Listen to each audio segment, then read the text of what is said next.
The first thing you'd notice about my house is the silence.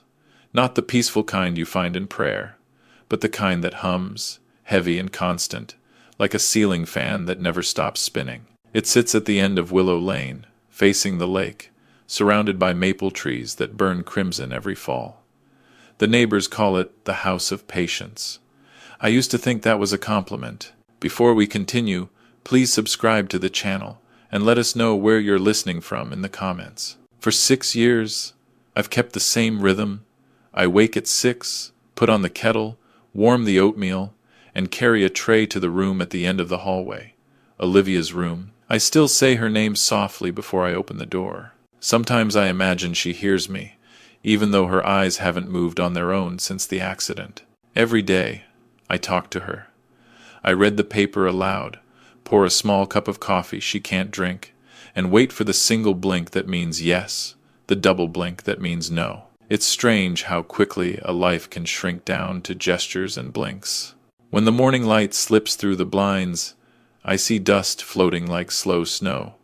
Vermont winters have a way of making time thicker. Outside, the world moves on. People walk their dogs. Snowplows scrape the road. The mailman waves. Inside, I live between the tick of the kitchen clock and the sound of her breathing machine. I don't remember the last time someone laughed in this house. On Sundays, Pastor Jim still stops by from the church across the lake.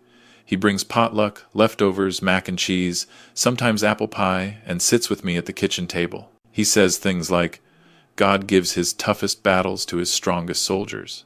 I nod, because that's what you do when people mean well. But sometimes, I want to tell him I'm not a soldier. I'm just tired. The community means well, too. Last winter, the ladies from the bingo group dropped off casseroles. One of them asked if I'd thought about assisted care options. I smiled and told her I had it under control. No one wants to admit they're afraid of what will happen if they stop trying. You see, when you spend 6 years keeping someone alive, your life becomes a routine of guilt and obligation. It's not love that keeps you going. It's the fear of what it means if you stop. The accident changed everything. Olivia was coming home from the grocery store when a truck lost control on the ice. They said she was lucky to survive, though she never walked again. Victoria, her sister, took over the medical bills and handled the rehabilitation fund. Back then, I didn't ask questions. I was too busy learning how to bathe her, how to feed her without choking, how to speak to doctors who always looked through me instead of at me. Marcus, her cousin, helped manage the money. He's one of those men who smells like expensive cologne and talks fast about investments and foundations. He called me brother, slapped my back, and told me not to worry about a thing. That was 6 years ago. Most nights, I sleep in the armchair beside Olivia's bed. I used to dream about beaches and road trips. Now I dream about hospital corridors and beeping monitors. Last week, when I was changing her blanket, I noticed a small tremor in her fingers. I froze. It was the first movement I'd seen in years. My heart hammered. I whispered, "Olivia, can you feel that?" She blinked twice, no. I told myself it was nothing. Muscles twitch, bodies remember. Still, I couldn't shake the feeling that something was shifting. That night, the power went out during a storm.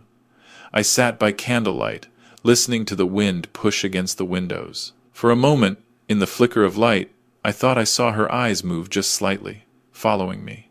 I told myself I imagined it. A few days later, a new doctor came by, Dr. Larson, filling in for Caldwell, who was on leave. She was younger, with sharp eyes and a tone that didn't try to comfort me. She checked Olivia's pupils, then her reflexes. I stood by the doorway, rubbing my palms together, waiting for the same routine verdict I'd heard 100 times. No improvement. But this time, the doctor frowned. "How long has she been on medication?" she asked. "Since the accident," I said.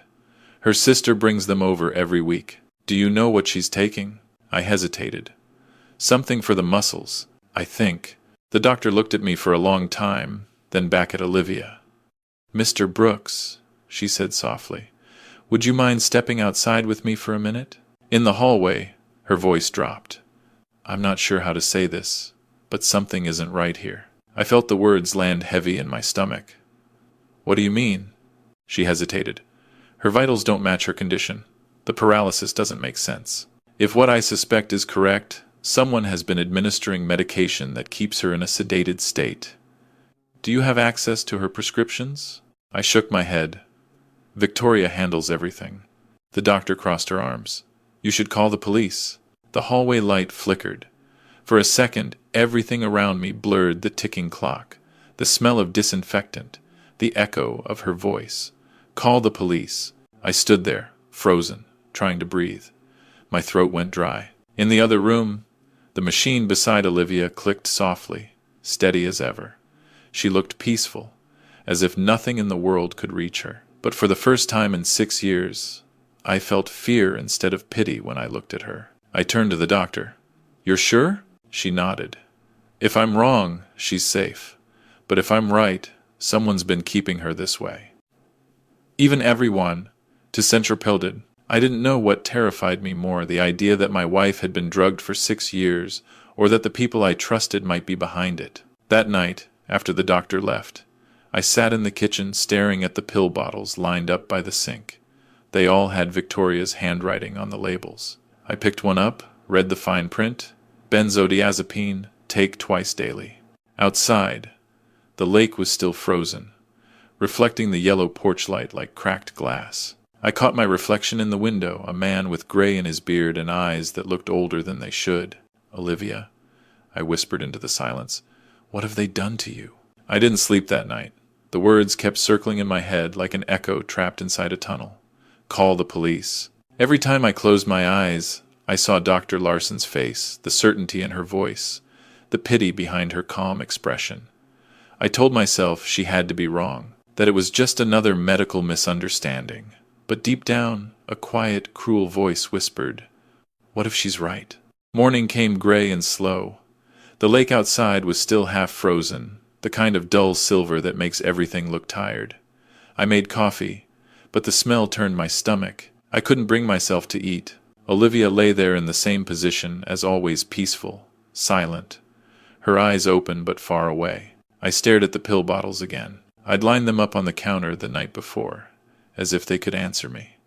The labels were all in Victoria's handwriting, neat and careful, the way she'd always been. For 6 years, she'd driven here every week with groceries and refills, telling me, you're doing God's work, Ethan. I believed her. Now I wasn't sure what I believed anymore. Dr. Larson had left her card on the table before she went. If anything feels off, call me directly. I looked at the card for a long time, tracing the raised print of her name. Then I reached for the phone. When the dispatcher answered, my voice cracked. I think someone's been poisoning my wife. They said they'd send someone right away. The officers arrived before noon. 2 of them, a woman named Jenkins, maybe mid-40s, and a younger man with a notepad who didn't talk much. The house felt smaller with them inside, like my life was being measured and boxed into evidence bags. They walked through the living room, the kitchen, the bedroom. Jenkins spoke gently, but her questions cut sharp. How long have you been administering her medication? I don't, her sister brings it. You never asked what it was for? I trusted her. She's family. She wrote something down. I hated the sound of her pen scratching paper. Then came the worst question. Mr. Brooks, has anyone ever suggested you might be overwhelmed? 6 years is a long time to be a caregiver. No, I stared at her. You think I did this to her? She didn't answer. The silence was louder than any accusation. They took the bottles, the syringes, even Olivia's water glass. Dr. Larson came back with them, checking every label, every dosage record. When she found the word benzodiazepine, she looked up at me, her face pale. I'll need to run a toxicology test, she said. But I can already tell you these doses are far beyond therapeutic. Jenkins turned to me. Do you have any idea who prescribed these? Victoria, I said quietly. She handles the prescriptions, the finances, the care fund, everything. Care fund? $3 million, I said before realizing how it sounded. Her uncle left it in a trust for Olivia's recovery. Victoria manages it. The officer raised an eyebrow. And you've never seen the money? No, she said it was all tied up in medical expenses. The young officer finally spoke. That's a lot of medical expenses. I felt heat rising in my chest. You think I didn't notice? I just didn't want to fight her. She said it was for Olivia. I wanted to believe that. After they left, I sat at the kitchen table and watched the light shift through the window. Dust motes danced in the air like ash. My hands were shaking. For the first time, the house didn't feel quiet, it felt staged. Every routine, every jar, every blanket folded at the foot of the bed suddenly looked arranged. I walked to Olivia's room. The air smelled faintly of lavender and something metallic underneath.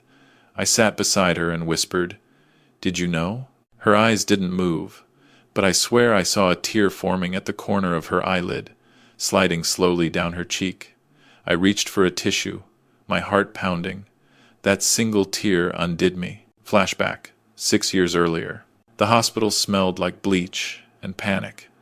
Olivia was in the ER, tubes everywhere, her face pale but intact. The doctor said she'd survived a crash with a semi on Route 12. I remember gripping the edge of the gurney, asking if she'd walk again. One doctor shook his head. Victoria appeared minutes later, already composed. She hugged me tightly. "Ethan, I'll take care of everything. You just focus on her." Back then, she was the strong one, efficient, comforting, almost saintly.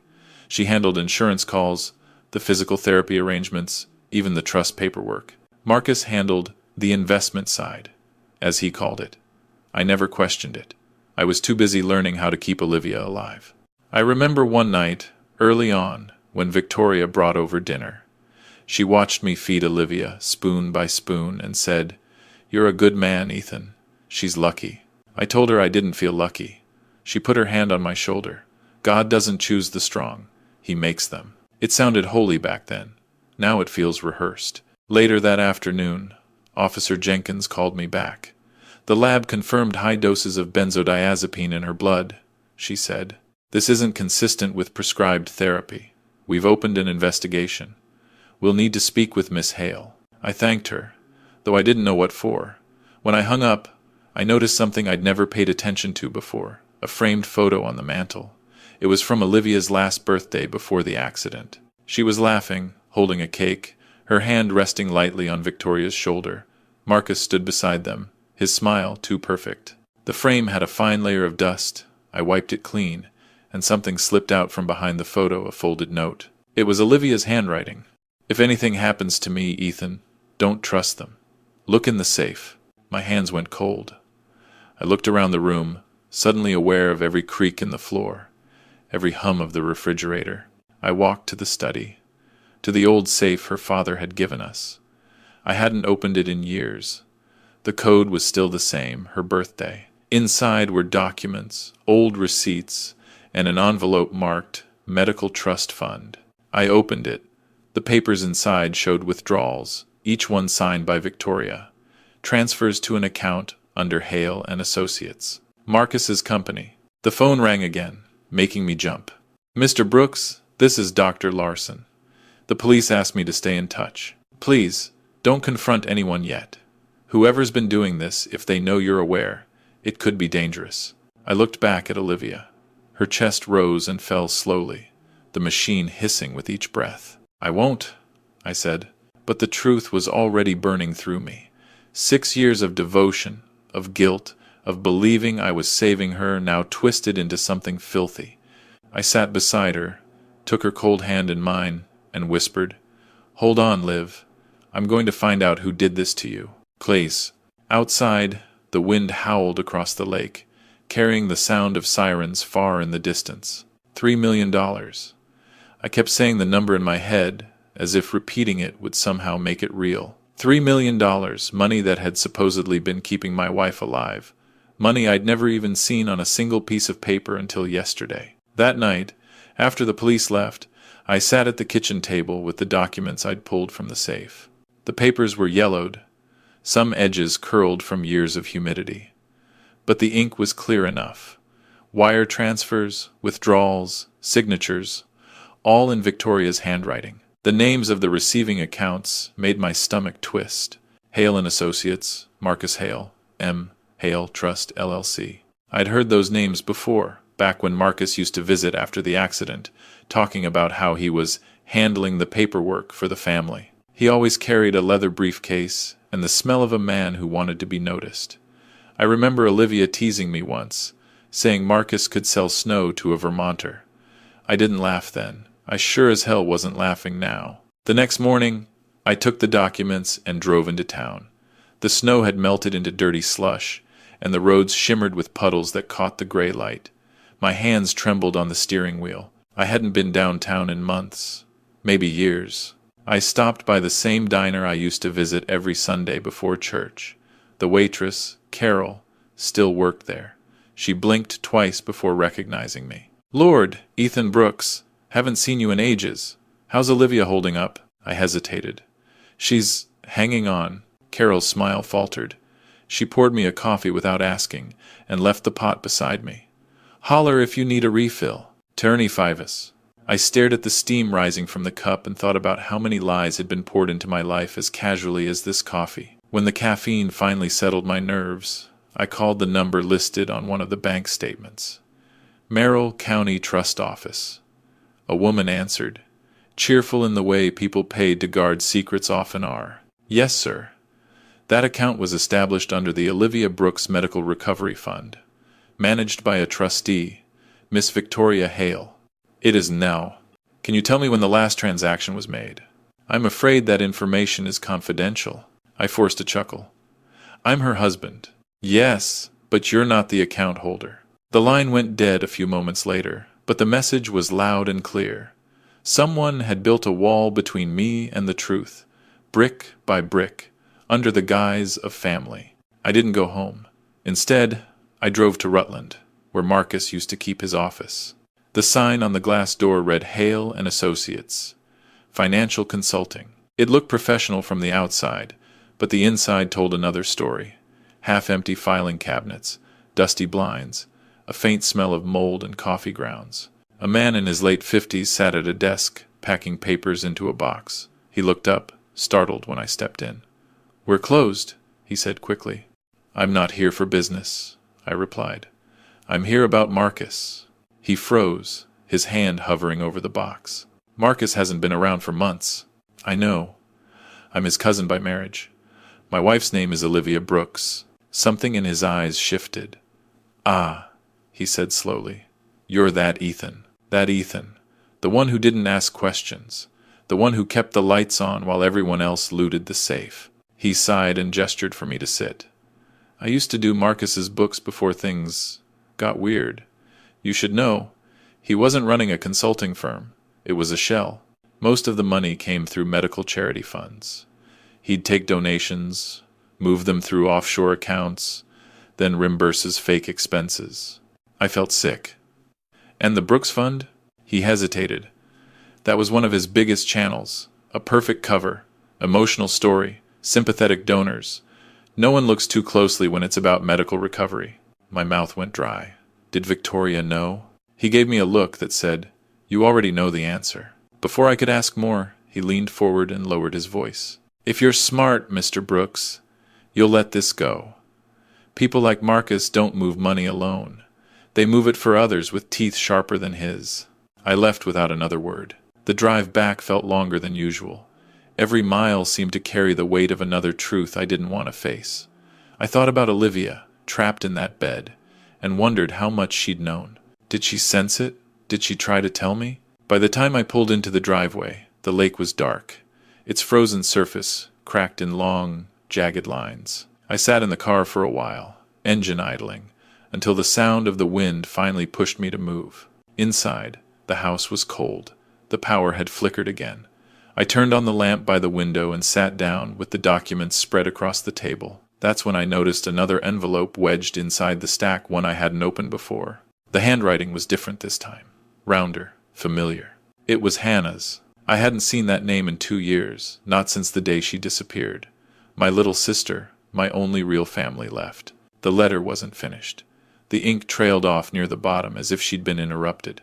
"Ethan, if something happens to me, it's because of the Hales. They found out I've been looking at the fund. Victoria isn't what she seems. Neither is Marcus. Be careful. And whatever you do, don't trust." The rest of the line was torn away. My hands shook as I held the page. My mind spun with memories. Hannah's laughter echoing through the house. the way she'd visit after the accident with books and fresh soup, always refusing to take money. She'd been the only one who questioned things, who whispered that something felt wrong about how fast the fund was growing. And then one day, she was gone. Victoria said she'd left town to find herself. Marcus nodded, offering condolences, as if she were dead already. I believed them because believing them was easier than facing the alternative. I placed Hannah's letter beside Olivia's note.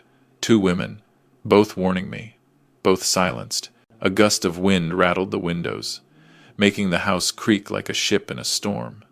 I felt something inside me break the part of me that still wanted to trust, that still hoped this was all a misunderstanding. I stood up, walked to the cabinet, and poured a glass of whiskey. It burned going down, but it steadied my hands. I looked out the window toward the dark lake and said aloud, "You think you buried the truth, but I'm still here." The reflection staring back at me wasn't the same man who'd spent 6 years caring for a wife in silence. He looked older, sharper, awake. Somewhere between guilt and rage, I made myself a promise. I would find out where that money went, and I would find Hannah dead or alive. 6 years ago, the night the truck hit on Maple Road, people said it was an accident. But now I know accidents don't come with signatures and cover stories. They come with intentions, hidden behind the kind of grief no one dares to question. For 6 years, I told myself Olivia was lucky to survive. For 6 years, I thanked Victoria and Marcus for getting to her first, for pulling her from the wreck. But now that I'd seen those documents, the letters from Hannah and Olivia herself, the story I'd built to keep myself sane began to crack apart like old ice. That night haunted me anyway. Even before all this, I could still hear the sirens sometimes echoing from the lake like ghosts calling my name. It was snowing that evening, the kind of heavy snow that makes the world feel muffled. Half asleep, Olivia had gone out to buy groceries. She was always stubborn about doing things herself, even after the storm warning on the radio. I was home fixing a leaky faucet when the phone rang. A voice, maybe a paramedic, maybe a cop, told me there'd been an accident on Maple Road. "Your wife's been taken to Rutland General. She's alive." I remember driving through the snow so fast the wipers froze mid-swipe. When I reached the crash site, I saw flashing red and blue lights cutting through the storm. The truck lay on its side, smoke rising. Olivia's car was crumpled into the guardrail, the hood torn open like a wound. Victoria was there already, wrapped in a long wool coat, talking to the police. Marcus stood beside her, gesturing wildly, like a man who'd seen everything. "She's stable," Victoria said when I ran up. "They got her out just in time." I dropped to my knees beside the ambulance. Through the open doors, I saw Olivia face pale, lips trembling, her eyes half open but unfocused. They said she was sedated for the pain. I remember touching her hand and thinking, "She's warm. She's alive. That's enough." Back then, that was all I needed. Now, 6 years later, I replayed it again, but this time, the edges didn't fit. Why were Victoria and Marcus there so fast? The grocery store was 20 minutes in the opposite direction. And how did Victoria know it was Olivia before the police even called me? I sat at my desk, the room dark except for the desk lamp, and pulled out every file I'd kept since that night: police reports, hospital summaries, discharge notes. I hadn't opened them in years. At the bottom of one folder, there was a copy of a paramedic's incident log. A name caught my eye. Nurse L. Adams, the first responder who stayed with Olivia in the ER. Something inside me stirred. The next day, I called Rutland General.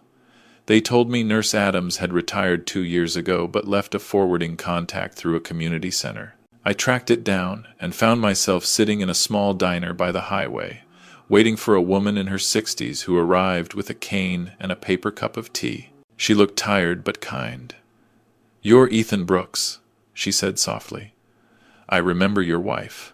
"I need to ask about that night," I said. "The accident. Is the Persis?" Her expression changed, just a flicker of hesitation before she nodded. "It's been a long time, but yes, I remember. Your wife, she wasn't badly hurt." I froze. "What do you mean?" "She had bruises, yes, but no fractures, no spinal damage. Nothing that would cause paralysis. I noted it in the file. But the next day, the report vanished from the hospital system. I was told to rewrite it under a different diagnosis. Who told you that? She looked down at her tea. A man named Marcus Hale. Said he was representing the family's medical trust. He handed me a new form already typed out and told me to sign it. My chest tightened. And you did? I was young, Mr. Brooks, scared of losing my job. It didn't make sense, but she seemed fine, and I thought, maybe I misunderstood. I leaned back, feeling the air drain from the room. You didn't misunderstand. She reached into her purse, pulling out an old USB drive. I kept a copy of the preliminary scan. I couldn't let it go. Maybe it'll help you more than it ever helped me. I took it, my hands trembling. Thank you. Be careful, she said before standing up. The people who pay for silence don't stop paying when the noise begins again. I drove home without turning on the radio. The silence was too loud anyway. When I got back, I called an old friend, Tom Reynolds, a former coworker from my engineering days who'd moved into IT security. Tom, I need a favor, I said. Traffic camera footage. Maple Road, the night of the accident. You think you could help? He sighed. 6 years old? That's ancient data, man. Probably wiped. Try anyway. You're the only one I trust. 2 days later, he called back. You owe me big, Brooks. The files were corrupted, probably manually, but I found fragments. Want me to send them over? When I opened the email that night, the footage was grainy, full of static and snow, but the timestamp matched the night of the crash. Olivia's car came into view, headlights cutting through the storm. A few seconds later, another vehicle followed, dark SUV, same direction, keeping close behind. I paused the frame. The SUV's plates were blurry, but the outline, it was familiar. Tom's voice came through the phone. You recognize that car? Yeah, I said quietly. Marcus's Lincoln. I leaned back, staring at the frozen frame until my eyes burned. 6 years of lies, hidden behind pity and prayer. And then something else flickered at the edge of the video. Another set of lights, parked at the far side of the road. A figure stepping out, snow blowing around her. She held something, maybe a phone, maybe a flashlight, and waved her arms toward the oncoming cars. Tom, I said, can you zoom in? He tried, adjusting the frame, sharpening the contrast. The face came into view, blurry but unmistakable. Hannah, my heart stopped. She was the one who called 911 that night. The screen went black as the footage ended, but I didn't need more. For the first time, the pieces fit the call, the rush, the silence afterward. My sister had been there. She'd seen what happened, and that meant someone made sure she wouldn't talk again. I turned off the monitor, the reflection of my own face fading in the dark glass. My hands were shaking, but I wasn't cold. 6 years, I whispered to the empty room. 6 years you've been playing me. Francis. I Evan's 17. Outside, snow began to fall again, quiet and slow, covering the tracks of everything that had ever mattered. But not this time. Not anymore. Hannah disappeared 2 years after the accident. That's what everyone said disappeared. Like she packed up one day and drove away. Left no note, no call, no trail. But people don't vanish for no reason. Not someone like my sister. Hannah was the one who always stayed late after Thanksgiving to wash dishes, who called me every Sunday after church just to make sure I was eating right. She was the glue that kept the broken pieces of this family pretending to stick together. So when they told me she'd needed time alone, I knew it was a lie. I just didn't have proof, not yet. A few days after finding that unfinished letter, I went to her old apartment in Brattleboro. The landlord, a small man with nicotine fingers, said nobody had rented it since. She paid 3 months ahead, he muttered, then just stopped showing up. The building smelled of dust and old radiator heat. Her door creaked open when I pushed the lock had long been broken. Inside, everything was exactly how she'd left it. Half-read books, a coffee mug with lipstick marks, a pile of unopened mail stacked by the window. I sat on her couch, the cushions still holding her shape, and let the silence close in. That's when I noticed her laptop, tucked under a blanket on the coffee table. It was old, but still powered on when I plugged it in. Her inbox was chaos, hundreds of drafts, none sent. Most were addressed to me, some to the State Board of Health, others to anonymous addresses like tips@burlingtonpost.com. The subjects read like confessions. They're using neurological drugs without consent. Placely ordered in the scene in the matter. Placely present. Marcus altered the supply invoices. Victoria knew about the sedatives.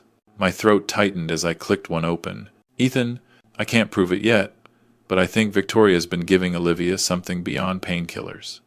Her reactions don't match the dosage. I checked one of the bottles, the label's fake. If I'm right, they're keeping her like that on purpose. The email ended mid-sentence, timestamped just 2 days before she vanished. In the bedroom, I found her dresser still half full. Folded shirts, a pair of hiking boots, her favorite denim jacket. On the nightstand was a small silver bracelet.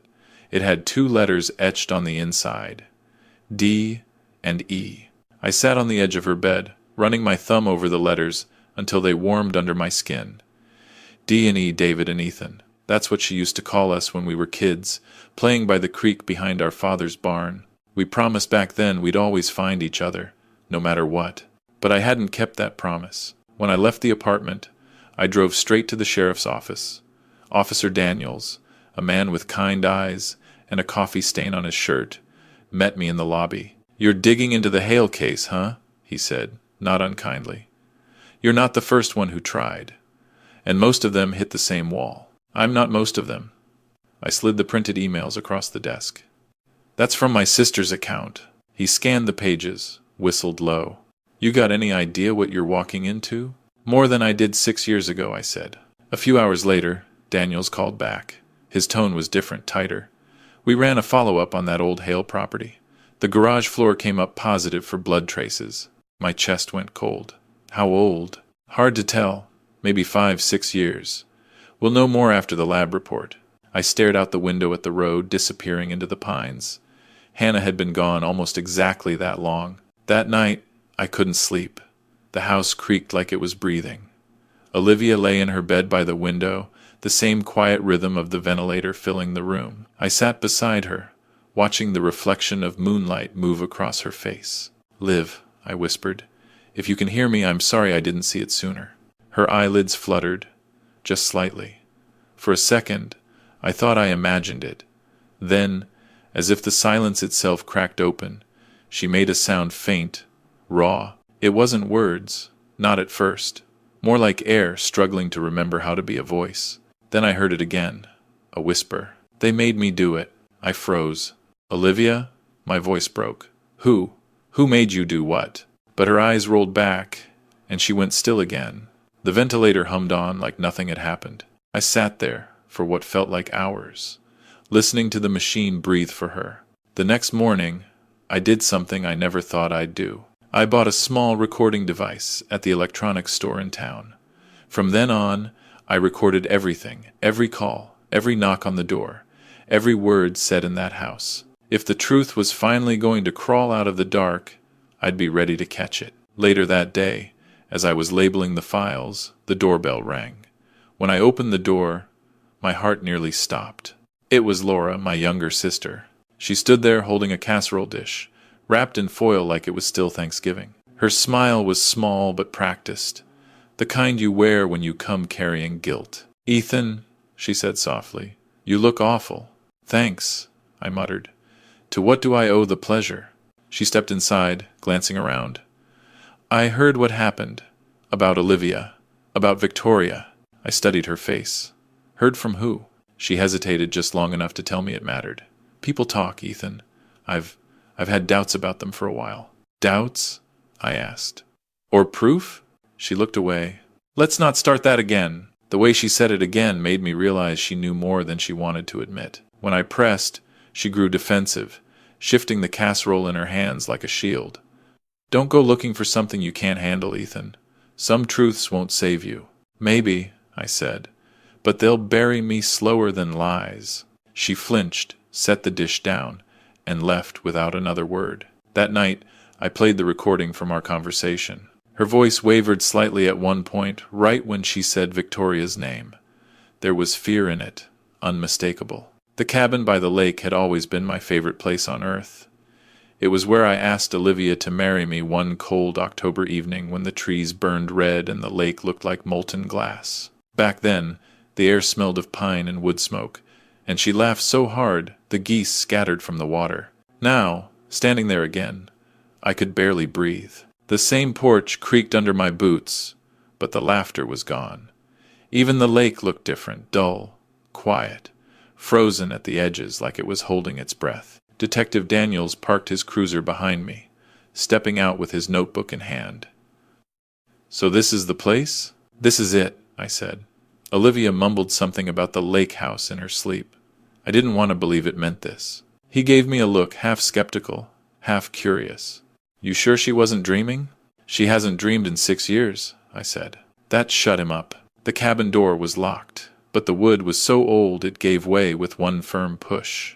The smell hit us first, mold, stale air, something metallic underneath. Dust motes floated in the beams of our flashlights like ghosts. The living room was untouched, or maybe too untouched. Furniture covered with sheets, no footprints in the dust. It was the kind of emptiness that feels arranged. We split up.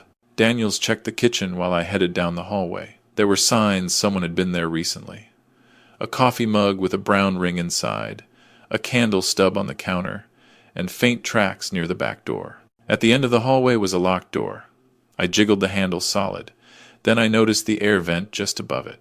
A draft came from below. "Daniels," I called. "You got a crowbar?" He joined me a moment later, pried the door open with a grunt. The hinges groaned, revealing a narrow staircase spiraling down into darkness. "Basement," he muttered. Of course. The air grew colder with each step. The smell of iron and damp wood thickened. When my flashlight found the floor, I stopped breathing. There were small boxes, dozens of them stacked against the wall. Baby clothes, toys, a crib pushed into the corner. And on the wall, photos. Most were water-damaged, edges curled, faces blurred. But one picture was clear enough to freeze me in place. Hannah. She was standing by the same lake outside, smiling, one hand resting on her stomach. Pregnant. My hand trembled as I reached out to touch the photo. The tape that held it had yellowed with time, but her eyes, they were the same. Bright, stubborn, alive. Daniels came up behind me. "You okay?" I swallowed hard. "That's my sister." He studied the photo. "Looks recent back then. She was expecting?" "Yeah," I said. "But no one ever told me. Who'd keep something like that a secret?" I didn't answer. We both knew. The basement door slammed upstairs. Daniels drew his weapon instantly. "Who's there?" No response. Just the wind hissing through the cracks in the cabin. We rushed up the stairs, flashlights cutting through the gloom. The front door now stood wide open, moving slightly with the breeze. Outside, the woods were still, not silent, just listening. Daniels went out to check the perimeter while I stood by the doorframe, looking out toward the lake. That's when I saw him. An old man, sitting by the dock, wrapped in a flannel coat, cigarette smoke drifting above his head. I walked over slowly. He didn't look surprised to see me. "You the owner?" I asked. He chuckled. "Used to be the caretaker. Ain't seen anyone here in years except him." "Who?" "The younger fella, the fancy one with the slick hair. Came by often. Brought a woman sometimes." I felt my throat tighten. "You mean Marcus Hale?" He nodded. "That's the one. Always late at night. Never stayed long. Once I saw him pull a woman out of the car. She wasn't walking, just limp, like she'd had too much to drink. But he tied her up when he got inside." My stomach lurched. "You saw that?" "I ain't blind, son. But I mind my own business. Didn't figure it was my place." "Severn the Pursley. Did you ever see her again?" He stared at the lake for a long moment, then shook his head. "No. But sometimes I heard crying. From down there." He pointed toward the cabin. "Not loud. Just enough to make your skin crawl." Daniels reappeared then, waving a phone. "Ethan," he said, "you need to hear this." He handed it to me. The lab had already sent the report. DNA from the blood sample in the basement, a match. Hannah Brooks. My knees went weak. I sat down hard on the edge of the porch, the cold wood biting through my jeans. The air felt heavier now, every breath a punishment. "She was here," I whispered. "All this time." Daniels knelt beside me. "Look, Ethan, this changes things. We'll reopen the missing persons case under criminal grounds. But if what you're saying about the Hales is true, we'll need... My phone buzzed. No caller ID, just a message. She's alive. Don't trust Laura. The text blinked on the screen like a heartbeat. Daniels frowned. What is it? I showed him. He swore under his breath. Who sent that? I don't know, I said. But whoever it is, they know something. He looked at me. You think it's her? I didn't answer. Because for the first time in years, hope didn't feel like light. It felt like a trap. I thought I had lost the ability to be surprised. After everything that had happened, the lies, the drugs, the hidden money, the blood in the basement, I didn't think anything could shake me again. But when Laura showed up at the hospital that morning, I realized I still had one nerve left to break. She looked like she hadn't slept in days. Hair tangled, eyes red. She clutched her purse like it was a lifeline. Ethan, she said, her voice trembling. I heard they're moving Olivia to another facility. Please, let me go with you. We're their heaven was aller. The request caught me off guard. After the text I'd received, she's alive. Don't trust Laura. I had planned to keep her far away from all of it. But then she started crying, the kind of quiet sobs that came from the gut, and all the old memories came flooding back. The Christmas mornings, the family picnics by the lake, the way she used to braid Hannah's hair. I wanted to believe that those pieces of her still existed, so I said yes. Detective Daniels was already coordinating the transfer. The hospital parking lot buzzed with activity: 2 patrol cars, 1 black SUV, a pair of agents from the State Bureau. Olivia had been stabilized after her whispered confession, and they wanted her in protective custody until she could testify. She's our best lead now, Daniels told me as we walked beside the gurney. Whatever she knows could bring the Hales down for good. I nodded. Olivia's face was pale under the morning light, her eyes closed but her breathing even. The machine beside her beeped steadily, indifferent to the storm around us. Laura hovered near the rear doors of the SUV, wringing her hands. I can sit with her, right? She'll feel safer if she sees a familiar face. Daniels hesitated. Family's fine, as long as you stay in the back. Don't touch anything. I caught her eye, gave her a small nod. She smiled through her tears, and for a moment, I almost believed I was wrong about her. We pulled out of the parking lot just after sunrise. I sat in the passenger seat beside Daniels, while 2 officers drove behind us. Laura sat in the back with Olivia, her voice low as she murmured something I couldn't hear. The first 15 minutes passed quietly. We took the back roads through the hills, avoiding the main highway. Vermont mornings always had that soft blue haze before the sun took over. Peaceful, deceptive. Then everything went wrong. The first gunshot shattered the rear window. Daniels swore, jerking the wheel as the SUV skidded sideways. Another round hit the side mirror, spraying glass across my lap. Ambush! He yelled. Hold on! The world blurred. I ducked down, covering my head. A black pickup roared out from the tree line, cutting across the road in front of us. The second patrol car slammed into its side, metal twisting, tires screeching. Daniels reached for his radio.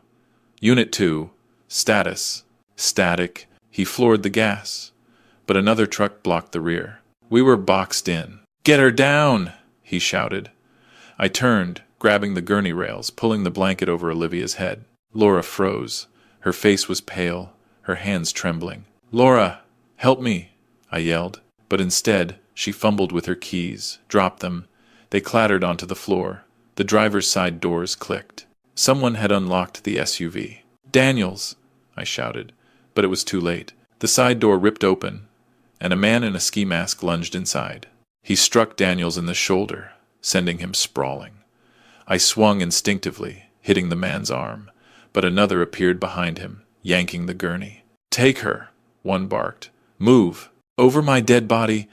I shouted, grabbing Olivia's stretcher. The butt of a rifle caught me across the temple. The world spun white, then black, then red. I hit the ground, the sound of boots and shouts fading into a high-pitched ring. When my vision cleared, the SUV doors were open, the engines revving, tires spitting gravel. They were gone. So was Olivia. Daniels knelt beside me, pressing gauze against my forehead. You're lucky, he muttered. Could have been worse. My head throbbed, blood warm between my fingers. Laura, I croaked. "Where's Laura?" He didn't answer right away. That silence told me everything. "She's gone too," he said finally. "We found her purse by the guardrail. No sign of her running into the woods.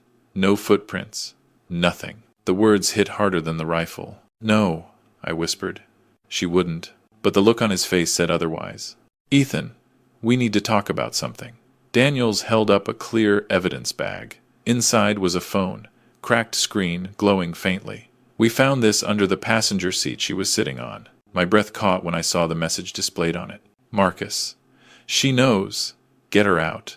Daniels lowered his voice. "It was sent from a private encrypted number, about an hour before the ambush." The air went thin around me.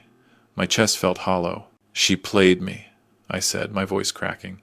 "All this time, she played me." Daniels rested a hand on my shoulder, but I shrugged it off. "We'll find them, Ethan. I promise." I stared at the blood-streaked road ahead, the morning sun breaking through the trees like nothing had happened. When Olivia finally opened her eyes again, the world seemed to hold its breath. She lay still for a long time, staring at the white ceiling of her hospital room, as if she was waiting to make sure she was truly awake.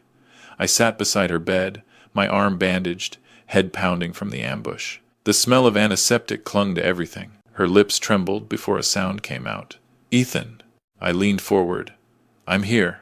Her eyes moved toward me, slow, cautious, like someone learning to see again. "You're hurt," she whispered. "I'll live," I said. "They took you. We thought." I stopped, not knowing how to finish that sentence. "I know," she said softly. "But they didn't get what they wanted." I frowned. "What do you mean?" She closed her eyes for a moment, as if gathering strength. When she spoke again, her voice was fragile but clear. "I wasn't paralyzed, Ethan. Not really." The words hung in the air like static. I blinked. "What are you saying?" "They made me pretend," she said, tears pooling in her eyes. "Marcus told me that if I said anything, if I even looked like I was getting better, they would kill you." My stomach turned. "He threatened you?" "Not just me." Her fingers twitched on the blanket. "He said he knew about Hannah, about the child." I froze. "What child?" She looked at me then, and I saw it: guilt, sorrow, something ancient. "Ethan, Hannah is alive. She's being held at the lake house. And she has a son. He's 3 years old." For a second, I thought I'd misheard her. The room seemed to tilt. "What?" "His name is Daniel." Her voice broke on the word. "He's your son." I stood up, the chair scraping the floor. "That's impossible." "It's not," she said, crying now. "You and Hannah, before we were married. You told me once that she wasn't your real sister, that your parents had taken her in after the accident. I thought it was just a story from your youth, but Marcus found out. He knew everything. That's why he took her, why he kept me silent. He needed leverage over you." I couldn't breathe. The walls felt too close, the light too sharp. "Why didn't you tell me?" "Because they would have killed you, Ethan. He said he would make you disappear the way he made Hannah disappear." I sank into the chair again, my body trembling. "All these years," I whispered, "I thought you were the victim." "I was," she said quietly, "but not the only one." Detective Daniels arrived an hour later, carrying a folder thick with reports. He looked from me to Olivia, then nodded slightly. "You sure you're up for this, Mrs. Brooks?" Olivia straightened in her bed. "It's time." She recounted everything: the drugs, the staged accident, Victoria's role in the fake trust fund, Marcus's threats. Her voice wavered only once when she described Hannah. Daniels listened, expression grim. "You're saying there's still a child involved? A living witness?" "Yes," Olivia said. "He's at the cabin. Marcus visits once a month. Victoria brings supplies. They keep Hannah and the boy in the basement." Daniels scribbled something in his notebook. "We'll get a search warrant for the property immediately." But Olivia wasn't finished. "There's more. My father's house. The study on the second floor behind the bookshelf. There's a safe built into the wall. That's where Marcus keeps the records." "What kind of records?" "Political donations, money transfers, fake medical trusts," she said. "My father worked for several state senators. Marcus used the connections to launder money through our foundation. That's why he couldn't let any of us talk." Daniels turned to me. "You know where this place is?" I nodded. It's the old Hale estate, outside Montpelier. He exhaled. All right, let's get a warrant and a locksmith. As knit, by late afternoon, we stood inside the Hale mansion. Dust covered everything, the once grand staircase, the portraits of stern-faced ancestors, the air itself. Olivia had been right. Behind a shelf of legal binders was a small steel door, the kind used for bank vaults. It was old but sturdy, the combination lock worn smooth. Any guesses? Daniels asked. Olivia hesitated. My father always used birthdays. Try the 14th of March, 1958. Daniels turned the dial. Click, click, click. Then a soft hiss as the mechanism released. Inside were files stacked neatly, each labeled with dates and initials. There were photos, flash drives, and several envelopes marked with the names of politicians I recognized from the evening news. Daniels whistled. Well, I'll be damned. He handed me one of the folders. Inside were images of Marcus shaking hands with state officials, pages of ledgers showing transfers from medical foundations to offshore accounts. One envelope contained a thumb drive labeled Project Eden. What's on it? I asked. Daniels plugged it into his laptop. The screen lit up with video footage, Marcus in a suit, sitting in an office, talking to a man I'd only ever seen on television. A senator. The funds will move through the patient trust. No one will notice, Marcus was saying, calm and confident. We'll use the Brooks case as the template. My name. My life. My wife's suffering. All of it a goddamn model for fraud. I felt something in me break. Daniels snapped the laptop shut. This is more than we thought. This isn't just a family crime, this is federal. By nightfall, word spread fast. A warrant was issued for Marcus Hale's arrest. Every local news channel showed his face, calling him a fugitive wanted for financial conspiracy and kidnapping. Victoria was gone, her townhouse empty. Car abandoned near the Canadian border. Laura's name appeared next, listed as a person of interest. Daniels turned to me as we left the station. You did good today, Ethan. Without Olivia's testimony, this would have stayed buried. I nodded, though my mind was somewhere else by the lake, in that cold house, where Hannah and a child might still be waiting. Tonight, it ends where it all began. That's what I told Detective Daniels as we drove toward the lake, the sirens wailing behind us. The convoy stretched through the dark like a single, glowing vein, flashing red and blue against the pines. The rain had started again, soft at first, then heavier, beating against the windshield in nervous rhythm. The Hale cabin sat at the far end of the lake, the same place where I had once proposed to Olivia, the same place where Hannah disappeared, and where my life began to rot from the inside out. Daniels had warned me not to come. Ethan, this isn't your fight anymore. Let us handle it. But I shook my head. You think I've waited 6 years just to sit in the car? When the convoy finally stopped, I saw the outline of the cabin wooden walls glistening under the stormlight, smoke leaking from a chimney that hadn't burned in years. Team Alpha, flank the south side, Daniels ordered. Team Bravo, hold until I give the signal. I barely heard him. My eyes were locked on the dim window where I thought I saw a shadow move. A small one. A child. Then Marcus's voice echoed from inside, deep and calm through the crack of thunder. Stay where you are. I've got 2 people in here, and one of them's got a bullet waiting if anyone comes closer. I felt the blood drain from my face. Hannah. And the boy, Daniels raised his megaphone. Marcus Hale. This is the Vermont State Police. The property is surrounded. Let them go, and no one else has to die tonight. Fang. Marcus laughed that same arrogant laugh I'd heard in recordings, smooth and hollow. You think I'm scared of your badges? You're all late to the party. He wasn't bluffing. I could hear a child crying, faint and terrified. I stepped forward. Marcus, it's me, Ethan. Ethan, he said mockingly, finally decided to show up and finish the family reunion? I'm not here for you, I said. Let them go. You've already taken enough. He chuckled. Taken enough? You have no idea how much this family owes me. Daniels put a hand on my shoulder. Stay back. But I couldn't. I started walking toward the porch, hands raised. You want me, Marcus? Here I am. Let them go and you can do whatever you think you need to do. The door opened. Marcus stood there, hair wet, face pale, gun trembling just slightly in his hand.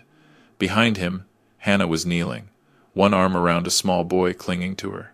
Don't move another inch, Marcus barked. You think you're the hero in all this, Ethan? You think they'll believe your sob story when this is over? I glanced at Hannah. Her face was thinner than I remembered, but her eyes, those same eyes that once made me believe in forgiveness, were fierce. She mouthed one word. Now. Daniels caught the cue. Go, go, go. The sound of boots crashing through the rain exploded all at once, flashlights cutting across the dark, men shouting. Marcus spun around, panic breaking through his cool facade. Victoria appeared at the stairs, clutching a pistol of her own, her expression torn between fear and love.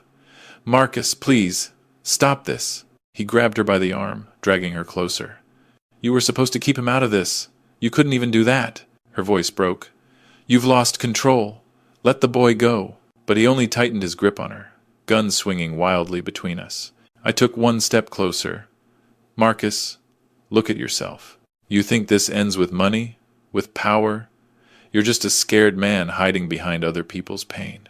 His eyes flickered the briefest moment of doubt, then hardened again. You don't get to talk about pain, Ethan. You built yours.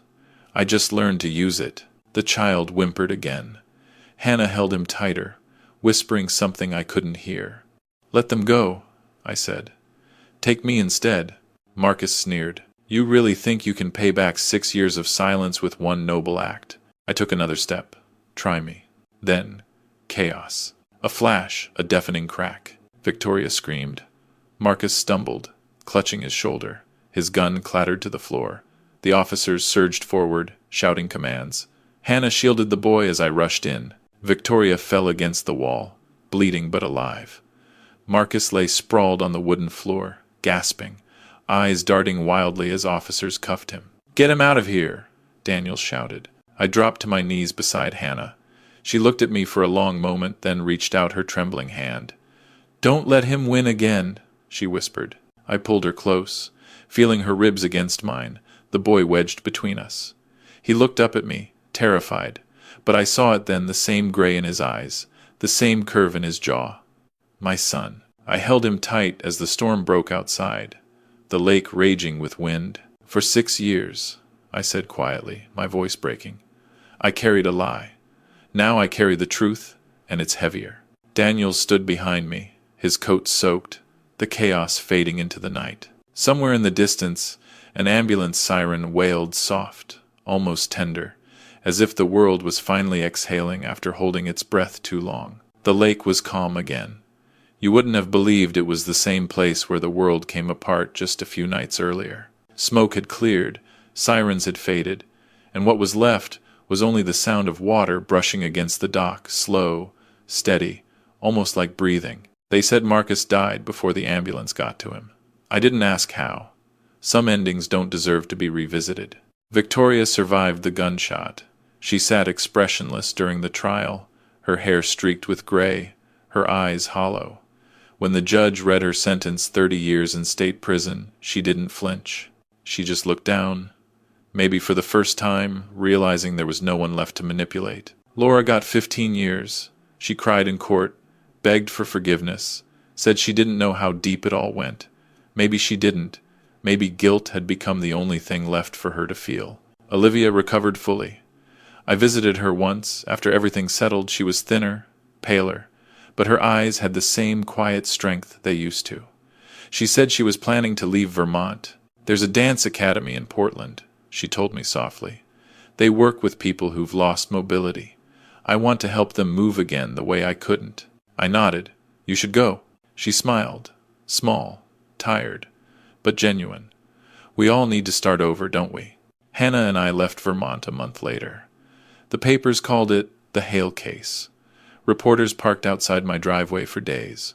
Daniels told me it would die down, but I could tell he didn't believe it either. So we packed what little we had and drove north to Maine, a small town near Bar Harbor, where the sea smells of pine and salt, where nobody knew the name Ethan Brooks. The first night there, I couldn't sleep. The silence felt different, not heavy like before, just vast. Hannah sat beside me on the porch, Daniel asleep in her arms, his breath soft against her chest. He looks like you, she whispered. I smiled faintly. Poor kid. She laughed, a sound I hadn't heard in years. Then she looked at me, serious again. "Do you ever think we could have stopped it sooner?" I took a long breath. "I used to. But now I think some storms don't end until they destroy everything in their path. Only then can you see what's worth saving." She nodded, tears glinting in her eyes. "Then I'm glad we survived." A few weeks later, Olivia sent a letter. She'd opened her dance school, the Grace Foundation, she called it. There was a photograph enclosed, her standing beside a row of smiling students in wheelchairs, all wearing white sashes. On the back, she'd written, "Freedom takes many forms." I kept that photo on my desk. One quiet morning, when the mist still hung low over the lake, I opened my old leather journal. The pages smelled faintly of cedar. I began to write. Sometimes justice doesn't restore what was broken, but it teaches you what should never be trusted again. The pen hovered for a moment. I looked out the window. Daniel toddled near the edge of the yard, chasing a butterfly, his laugh bright as sunlight. Hannah stood nearby, watching him with that soft half-smile I'd once thought I'd lost forever. For the first time in years, I felt something close to peace. Not perfect, not clean, but real. I closed the journal, set it aside, and stepped out onto the porch. The morning air was cool, touched with the scent of pine and wet earth. Daniel spotted me and ran clumsily across the grass, arms open.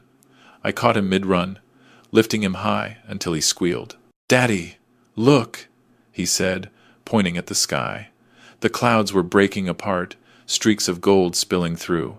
I followed his gaze. The sun rose over the lake, painting the water with fire. I stood there, holding him, watching the light ripple across the surface, calm, endless, unburdened. Somewhere behind me, Hannah called our names, her voice warm, steady, and for once, I didn't feel haunted. I didn't feel hunted, just alive. If you enjoyed this story, please like the video, subscribe to the channel, and share your thoughts in the comments. To listen to the next story, click on the box to the right.